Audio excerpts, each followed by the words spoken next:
今日整嘅係一部微軟 Surface Book 3，客戶話部機用得好快冇電，就拎過嚟換新電池。首先幫佢關機，要將底座拆落嚟，不過佢黐得好實，用咗好耐先拆到，呢步就直接跳過啦。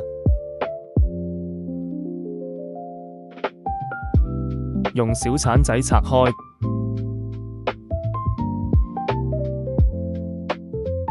清理反剩餘嘅膠質。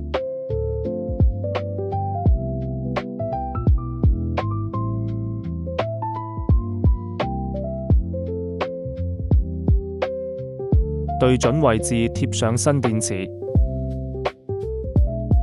黐好膠，裝反底座蓋板。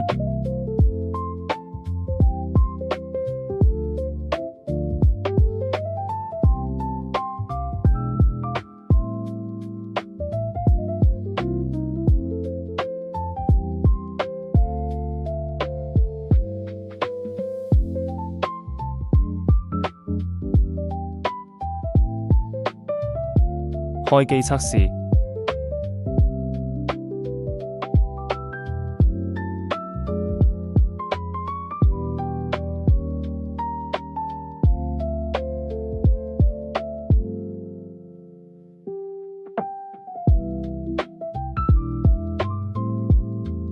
運作正常，搞掂收工。